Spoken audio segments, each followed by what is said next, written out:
I have decided that since you guys seem to like him, I'm not sure why. Robert, Me neither. Robert Scobel is back, and we're going to talk more about Robotaxi because he actually wrote in one of his books, he actually wrote about autonomous transportation 5 years ago. Yeah, And I haven't read it. I should have before the show started, but I'll send you a copy. he claims that one or two parts of what he said, oh no, that a lot of what he wrote has actually come true. So Yeah.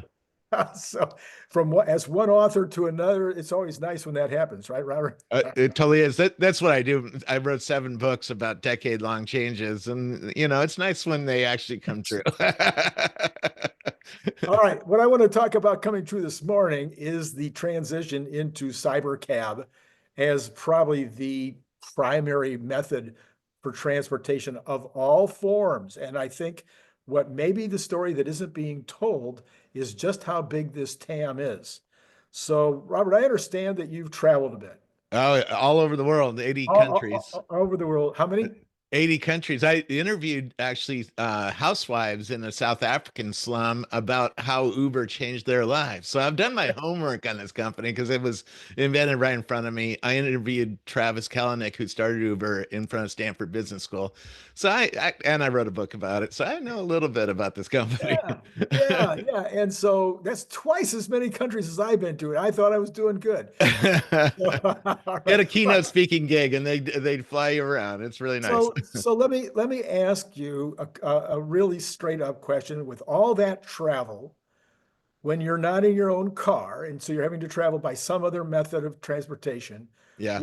which methods of transportations do you love?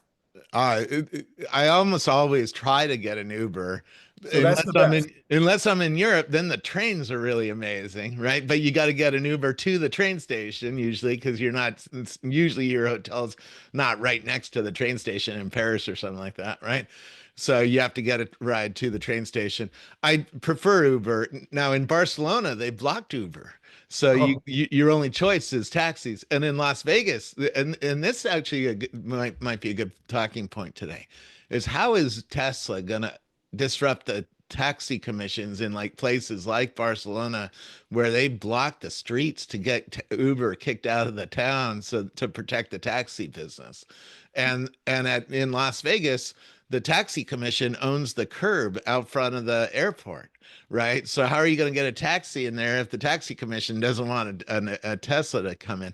I have an answer to that, but they might not get to the curb. They might have to go somewhere else, right? yeah. Well, what's your answer? Um, Park in the garage and wait for it and tell you on your phone, oh, your car is on level 3 in spot number 29, right? Another, another possibility, which we'll talk a little bit more later, is that the taxi commission and the taxi cab drivers might just buy Teslas and then they can sit home and drink beer while their car makes money.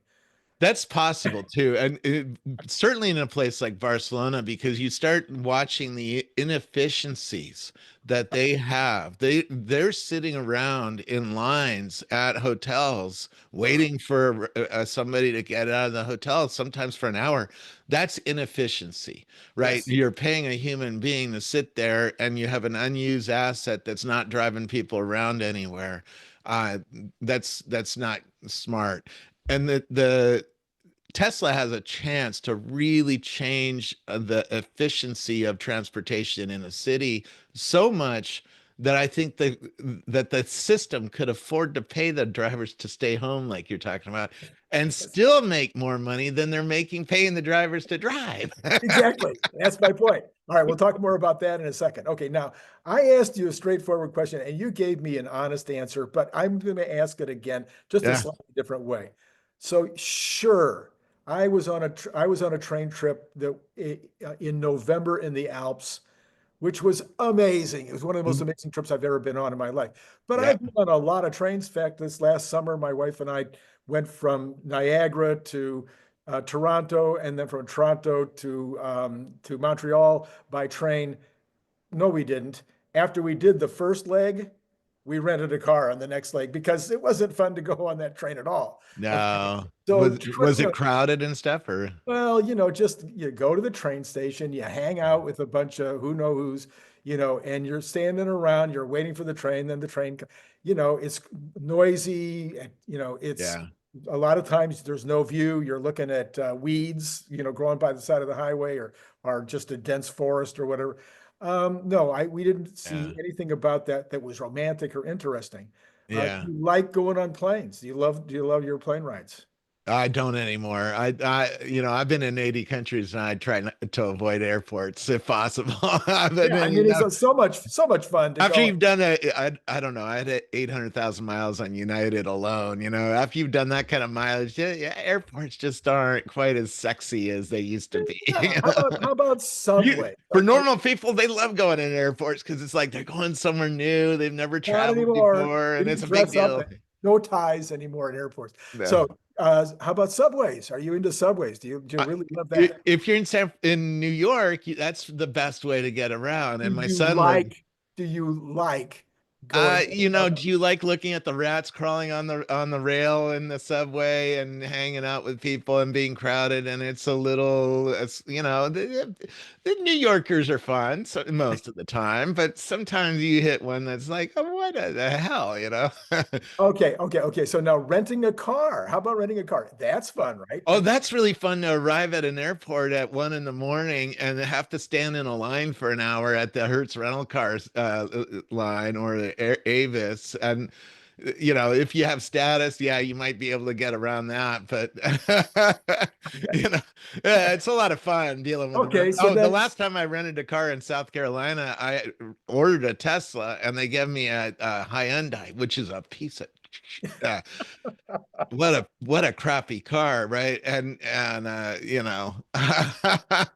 people who think Teslas can be matched by competitors has not driven any of the other competitors. They really suck comparatively. all right, so then I hated renting cars. So in fact, I Yeah, owned a used car rental car business for a while. I hated renting cars so much that I yeah, started going to Uber to Turo. And yeah, okay, that'll be better. I just rent somebody else's car. I'll pay a little bit less, and I won't have to stand in line at Avis or Hertz. Um, well, that sometimes works really, really well, sometimes not so well, because yeah, you're now going to be like you talked about driving all kinds of different cars. Well, my last trip to Kauai, uh, I got a hybrid. yeah, It took me 5 phone calls to the owner to figure out how to work the car, yeah, just to get it to get out of the parking lot. It took me yeah. college because it's so confusing. Each different car now, all these different Oh, systems. the hundreds of buttons. I could tell you stories about buttons because I did a lot of research and talked to Mercedes-Benz engineers about buttons. You know? So it occurred to me that if you're talking about renting a cybercab, Yeah, a two-person vehicle yeah.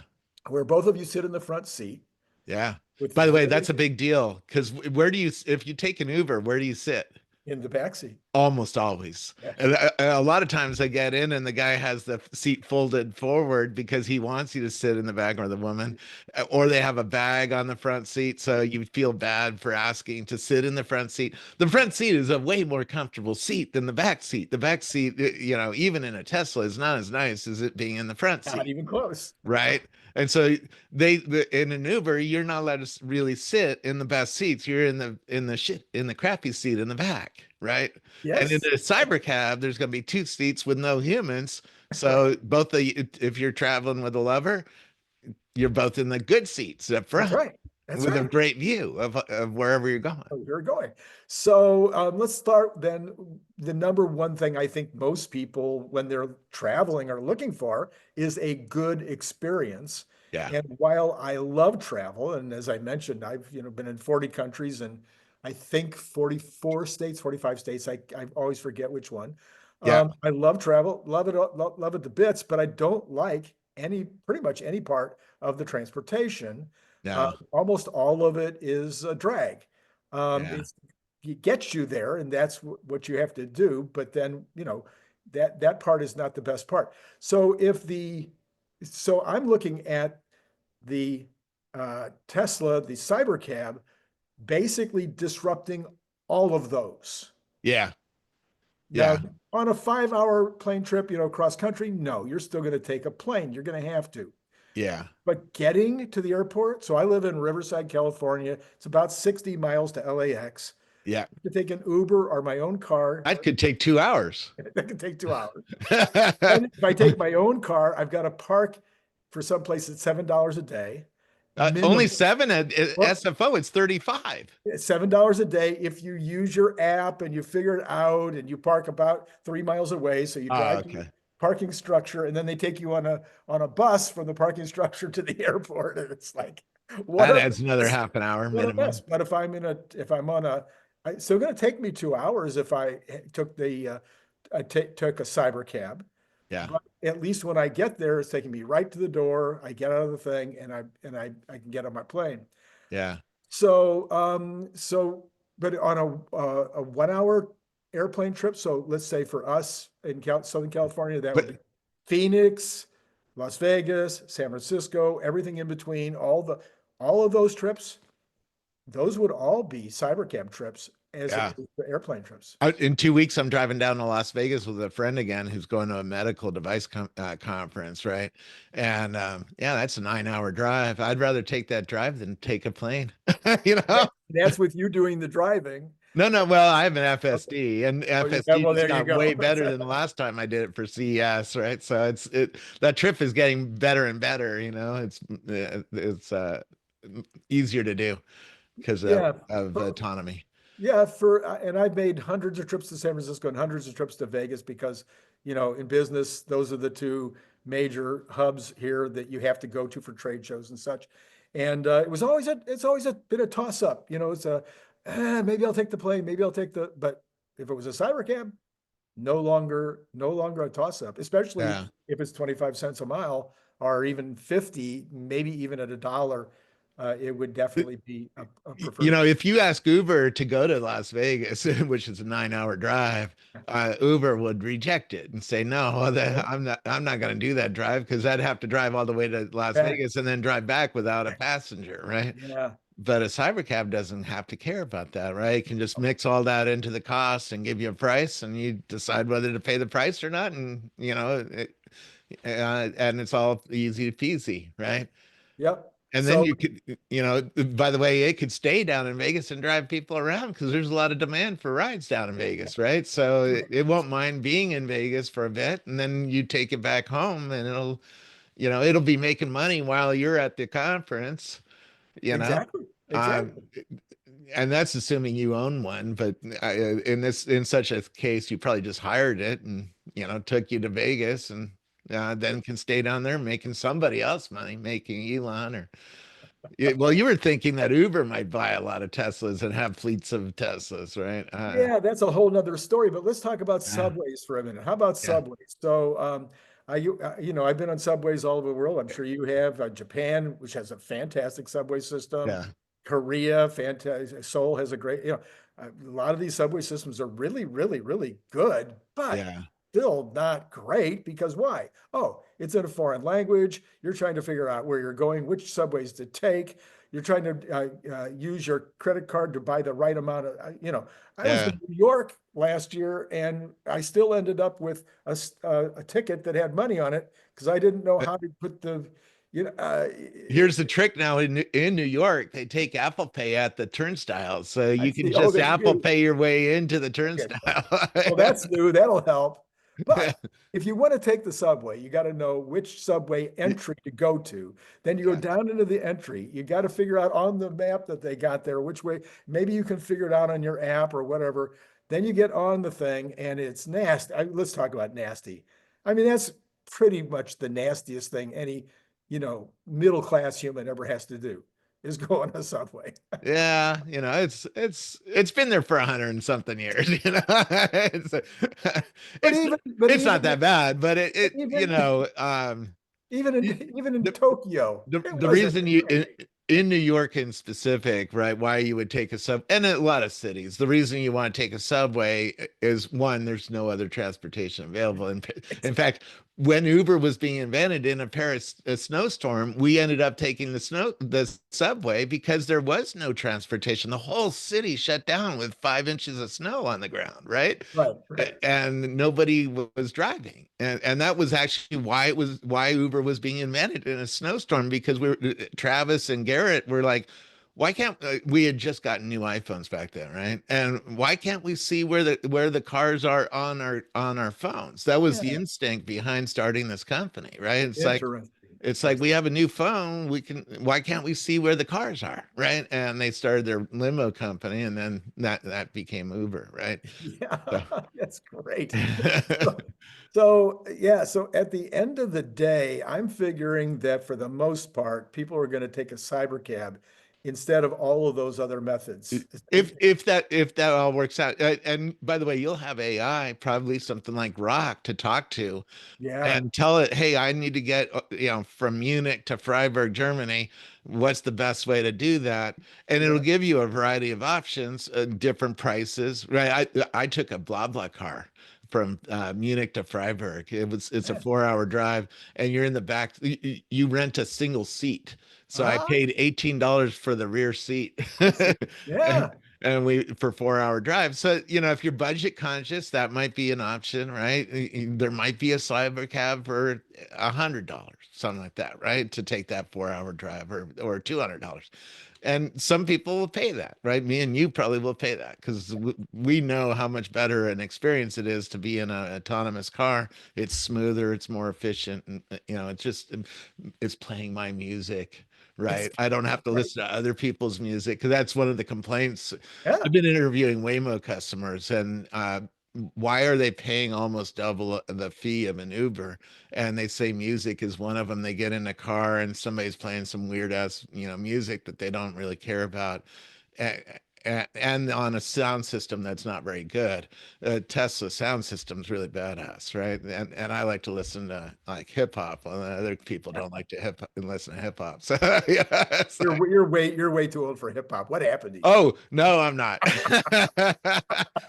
Actually, I usually am listening to EDM music, but All right, so then which, by the this, way, we could do a whole show about culture changing because of music. I did a whole panel at the Music and Tech Conference on generational shifts of music, and I you're right. Old people don't usually listen to hip hop or EDM music. In fact, when Grandma gets in the car, there ain't no hip hop on the sound system. She's like, "Get that shit off." I'm pretty sure about that. All right, so those are I think the less obvious. That's why I Yeah, brought it up. I think most people that are paying attention are saying, okay, it'll replace, Uber, maybe it'll replace cabs, and that would be a big market. That would be a really big market just to yeah, replace yeah.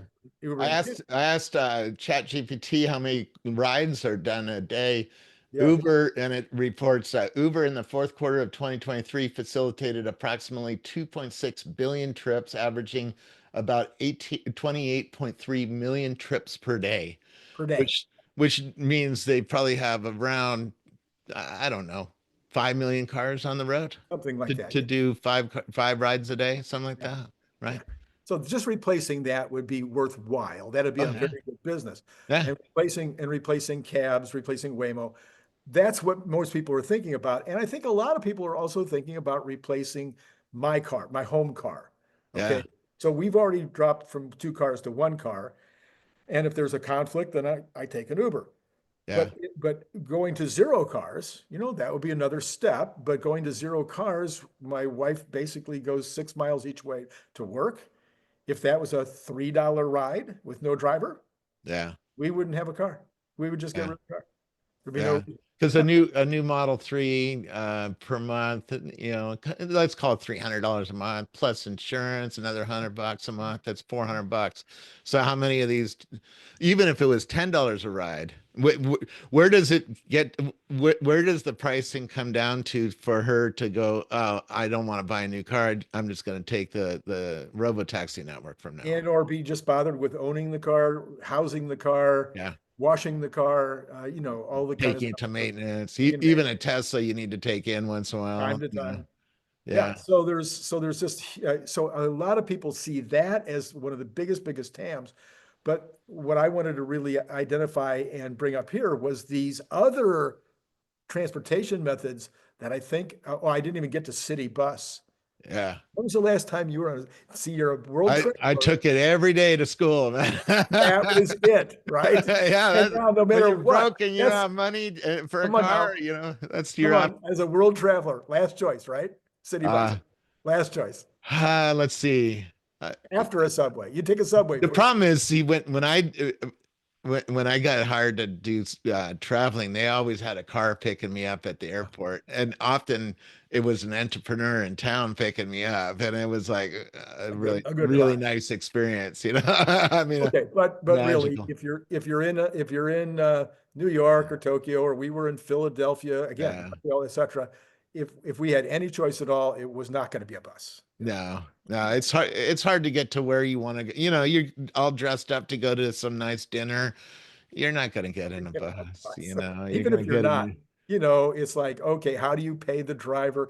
How does this all work? Again, where does it go? It's Yeah, stopping every 50 feet. I mean, yeah.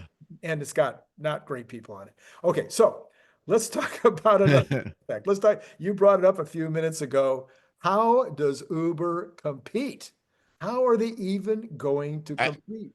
I don't see how they do in their current context, right? Which is they don't own a car. Right, They pay a driver, a human, to go and pick somebody up and right, take them around all electronically.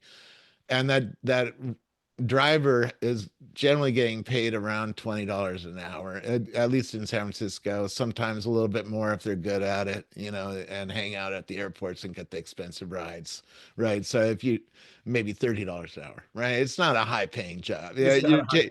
you're taking an Uber because you're not able to get a job that would pay very much, or you have to have flexible hours, and you're trying to put food on the table, that kind of thing.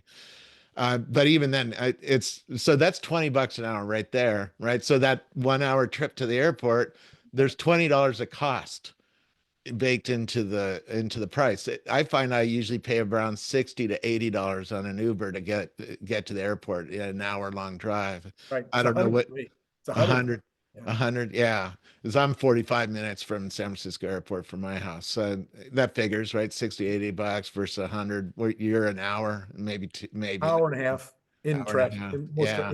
depending on traffic, of course. So of that 100, 20 goes to the driver or 30 goes to the Right, driver, right? right, And the rest goes to Uber. And Uber doesn't own a car. And so how are they ever going to get to having an autonomous network? They would have to partner with somebody who has autonomy and has a network like a Waymo, right? Or a Tesla.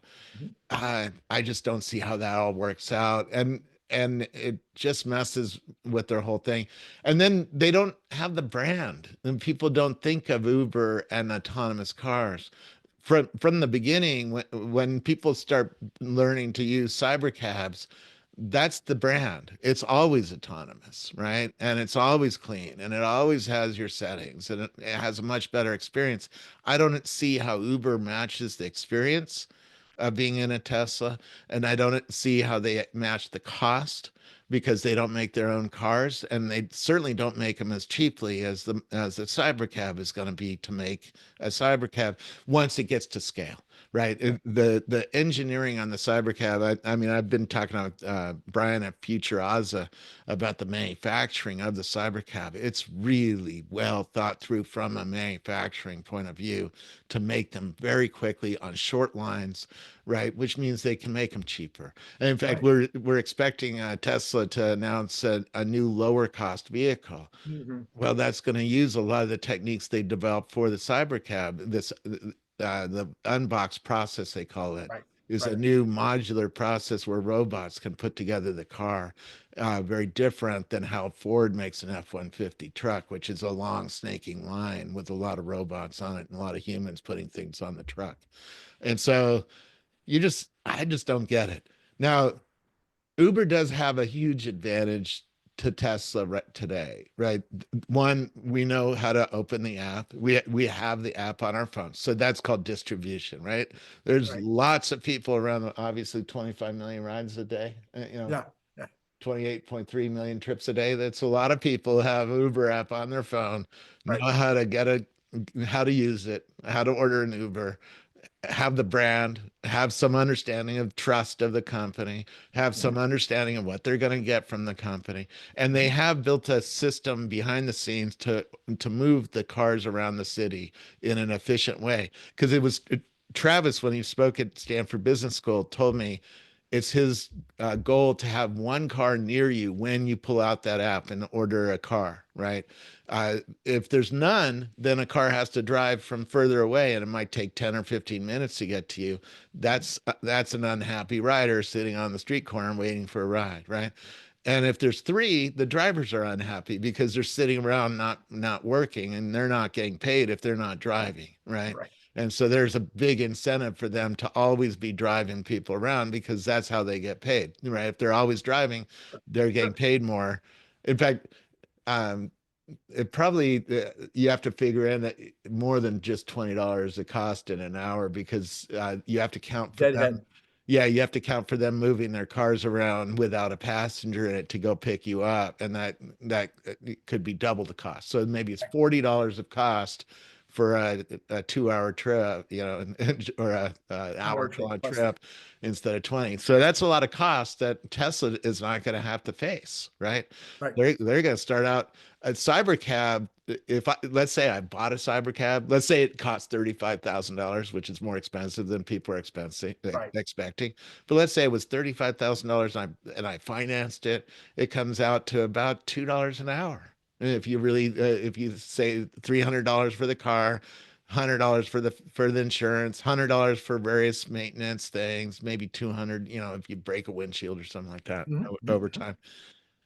It comes and you split it up by the numbers of hours in a month, it comes out to $2 an hour that thing's costing you, Yes. right? Or another way to look at it is if you're talking about a $30,000 car and you're going to divide it into 200,000 miles of use, you're Yeah, talking a penny and a half a mile.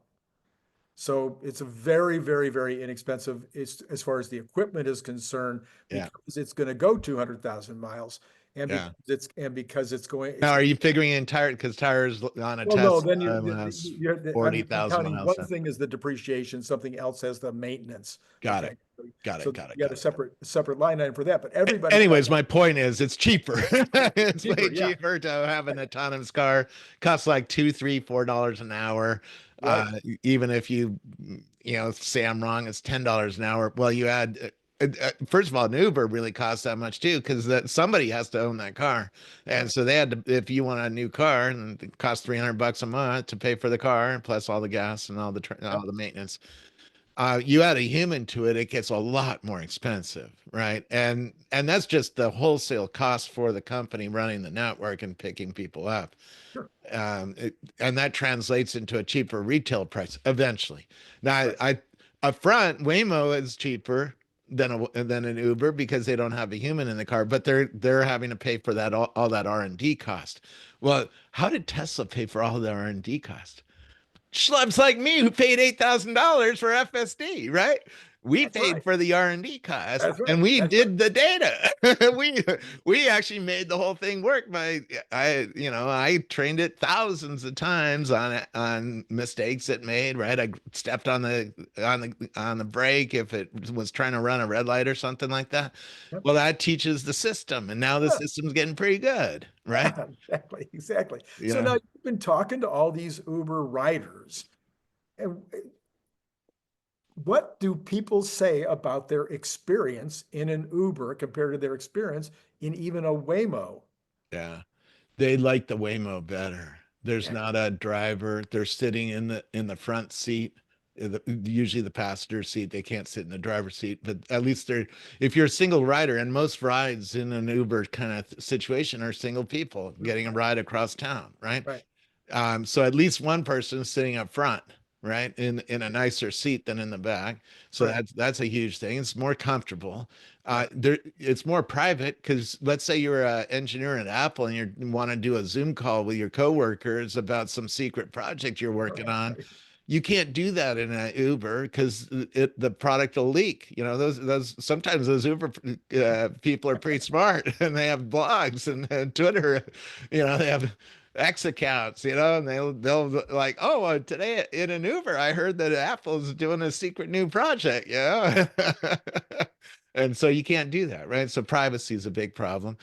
Safety comes up a lot, particularly with women, because you know, if they're getting a ride at 2 in the morning out of a bar, they have to worry about what kind of driver is picking them up, right? You know, because shit has gone down with humans, you know, doing nasty stuff to other human beings. Um, and they also say, you know, the music, they mention the music, you know, in a Waymo, I get to play my music. I get to, you know, set my events to where I like them. You know, in an Uber, it's hard to do that because the vents are up front and talking to the driver sometimes is difficult because sometimes they don't speak English very well, right? Sometimes they talk too much, Too right? much English. Too much English, right? You know, they like talking. And that comes up in my research with owners, with Waymo customers. So the experience of being in an autonomous car is just better than being in an Uber car. And right now it's more expensive for this autonomous car, but the rides are going up every month, right? If you watch the Waymo ride numbers, they're going up exponentially Yeah. every month, right? Because word gets around, this is actually a better service than an Uber is. And that's what I'm studying. It's like, oh, what happens when a cyber cab comes to your city, to your street, right? Uh, uh, how fast is word going to get around that this is a better experience? It's going to be very fast. Very fast. Uber, in fact, Uber went from an idea in a pair of snowstorm to an international company where I was talking to housewives in South Africa about it Mhm, mhm. in 3 years. Wow. So All that's right. how fast it spread around the It's world. spread. It went fast. And CyberCab already has advantages of having a brand, right? Yeah. And having a guy with 118 or 120 something million people on X, right? And has an international 200 million now. 200 million. Yeah. They're all bots. Robots. He has a lot of bots. I have a lot of bots, but he has a lot more bots. Autobots. um, but yeah, anyway, so he has the ability to Yeah. tell the world, hey, this is turned on, right? And the world will hear about it, and then it'll kick over to the rest being word of mouth. And you know, I just don't see how Uber can get that about autonomous car, that they've changed their brand, that there's a new, you know, much better experience uh, Uber thing, you know. Right. Um, Now let's think about Waymo competing with Waymo. Now, I'm yeah, just curious. I have not been in a Waymo yet. Does yeah. Waymo have your personal settings? They do eventually, but they don't have digital vents in the car, so you can't get digital vents. I see. They Can't don't get have as good a sound system in the car as a Tesla, so you know, playing hip hop doesn't sound as good on a Waymo as it does in my Tesla. You know, and Are the uh, settings ahead of time though? Do they know who you are and it sets it based on your yeah, you have to set some things up on your app? on the Okay. Waymo All right. app when you first get introduced to Waymo and download the app and you know, put in your credit card and tell it who you are, and you have to answer a few questions, you know, what kind of music you want, stuff like that. Where do the Waymos go to park at night when they're getting no rides? They have a lot. They have a maintenance facility and a lot, so they all are centrally located right now. First of all, they don't drive very far, right? They Oh, only go right yeah, now. They're going to San Francisco and a little bit further south than San Francisco. You don't see them a whole lot in Silicon Valley, where I live, an right, hour away. right, There's no Waymos here. right, You can't pick up a Waymo in San Jose and take it to San Francisco, right, which is a right, 1 hour right, drive, right? right. So they don't go further than basically the city of San Francisco. So they're only for local drives right now, right? And they're in LA, but they're slower than a car because they A lot try slower. not to take them on the freeways, right? No, they don't. They don't. Yeah. Well, I saw one on the freeway in San Francisco the other day, so they're starting, right? No, they're starting. They're Yeah, testing it. yeah, That did not have a passenger yet. That's a yeah, test. Okay.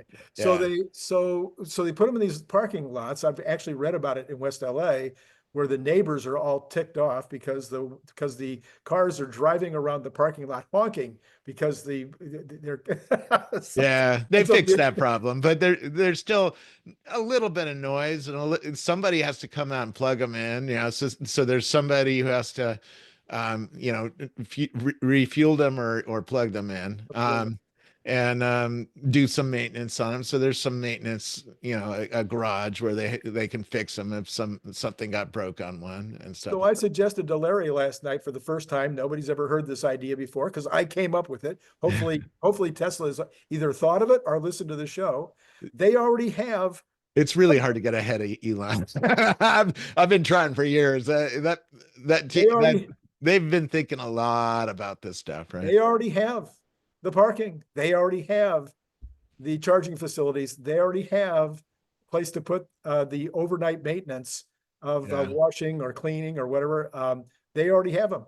Yeah. They're mostly in Southern California. They're mostly in Targets or they're in multi-story parking garages, Yeah. which Well, that's just the supercharger. I've driven across America and stopped at a lot of the Tesla service right, centers or big car ones. centers, right? Yeah, yeah, And they have maintenance and a lot with a bunch of them, right, and they have place for people to go to the bathroom and stuff like that. A building, right? And so you're right that Tesla already has that all built out, particularly here in the United States, and yes, it's somewhat over in Europe, right? yeah, definitely. And somewhat in China, they're doing really well. They Right, have these right. centers Huge numbers. Yep. right. And so they already have a network of places they can put that robot that would clean the car right next to a supercharger because there's going to be new superchargers that are going to be a plate on the Right, ground right. where the CyberCab just drives over and charges. They don't have to plug anything into the car, and Exactly. making charging faster is going to be real important. It'll be real interesting to see what battery they stick into this thing, because that's one thing they haven't disclosed what kind of battery it's going to have yet. And Brian ripped into the patents. They and talked to the engineers. They've designed it to take any kind of battery, right? Yeah, Be very flexible on what kind of battery. So if there's a battery innovation, like there's a new solid state battery that comes along, Elon can put that in the car to make the car go further or charge faster. And we're seeing batteries in China. 𝐒𝐮𝐧𝐝𝐚𝐲 has a battery that charges in 5 minutes from 0 to right, 80%, right. right? Yeah. So it's a very high amperage battery that charges fast, and it's new technology. So as technology keeps innovating on batteries, there'll be better batteries, right? 10 years from now, the CyberCab might have a 1,000-mile battery that charges real fast, right? Exactly. Yeah, Today it might start with a 300-mile battery that charges slow. Right? exactly. So Tesla then already has the infrastructure that somebody else like a Waymo is going to have to pay to have, is now currently paying for this infrastructure to Yeah. take care of these issues. Tesla already has the infrastructure. Putting in the new induction chargers would be a no-brainer. You can put it right in the same stall, Yeah. and they'll be using the facility at the time when the facility is empty. Nobody's charging between 2 and 5 in the morning. Yeah. That's when these cybercabs will Even in the middle of the day, most city chargers are empty, mostly right? empty, right? They get it full when there's demand, like people have to go to work, they have to go charge, Right. or they have to when coming home, they have to go Right. charge, right? You see That's that when they're in full. cities, or they go out at night and they're charging. But most of the other time, by the way, I never hit a full supercharger traveling, right? Going on a long Yeah. trip because there's plenty of superchargers in between cities, and there's not that much demand. It's always in cities that you hit the one you might have to wait for 10 minutes to get a slot at, right? Only one I've ever had to wait at was Santa Monica, and now they've opened a brand new facility there with I forget how many chargers in that new 80 facility. or 80 100. or something. They're really amping up the supercharger. And by Yeah. the way, they had the data to know which superchargers were busy, right? Yes. So they could build a few chargers around the LA years ago, and they just will keep building more and more a specific one gets busy, right? They Right. know they need to buy more land next to that one and build another one, right? Yep. So, All right. Well, I think we've accomplished the two things we might accomplish today, which is Waymo, to my way of thinking, Waymo and Uber will end up being wholesalers, distributors, however you want to call it. You. In fact, I forgot to mention with Uber now, many Uber drivers drive Teslas. yeah, And they will just tell the customer, you know what, I'm going to put it on full self-driving. So they're getting the FSD experience already, the customer as well as the driver. So it'll just be a matter, now the driver doesn't have to show up for work, only the car shows up for work. So yeah. it's not an unusual or weird switch. The problem with that thesis is people are still stuck on taxis and don't use phones. Yeah, there's still a little bit of a customer base there that's a little bit behind the program, right? You know, Yeah. and so they're still more comfortable taking some of these older things and getting them into an autonomous car is going to be difficult. I did a whole bunch of research going around Okay. America talking to people. Are you ready to get in a car without a steering wheel? Huh? Everybody said, and this was 10 years ago, everybody said, hell no. One guy in Kansas told me, I'm a narcissistic control freak and there's no effing way a little computer is driving me around. Right? Now, I think it'll be another one of those cases where, as you pointed out, one person will yeah, tell the next person, this yeah, is so much better experience. yeah. And then people will test it and they'll get comfortable with it. I Yeah, mean, it takes when I three was, rides, by the way. Google knows that it takes three rides for people to get in a Waymo okay, before they really buy into it and go, got oh, it. I'm Fair never enough. driving again, you know? So So, when I was growing up, because I'm a lot older than you, when I was growing up and you went downtown to May Company, which was like Macy's, yeah. same basic company. May Company, when you went upstairs in the elevator, you had an elevator operator. Oh, yeah. And the idea that you would not have an elevator operator, that was pretty scary. Yeah. Yeah. When I worked at the top of World Trade Center 7, we had elevators that you couldn't choose what floor you were going to. You just told the thing outside, I need to go to floor 49, and they would say get in elevator C, and it would take you there. Like even more automatic than your typical elevator where you have to push a button and tell it I'm going to floor 49, right? And that's scary too, right? No What happens buttons. if it sticks me on the wrong floor? You know? It never does, but you know. Never does, no. Yeah. So Robert, appreciate it. Thank you so Yeah. much. As the guy who wrote the book, or at least a part of the book on the Yeah.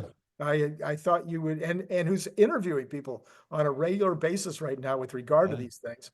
I think I it's say a Tesla Model X will arrive within 3 minutes, right? Right there you go. in the first page of this chapter, right? 5 years ago, right? All right. I mean, Super talking to it, you, man. it's coming and it's going to be a better experience. It's something for people to invest in because the numbers are insane. And I think that's the wrap up of what we've been yakking about this morning. Perfect wrap. Okay, thanks, Robert. Bob. And to all of you out there, it has been great talking to you.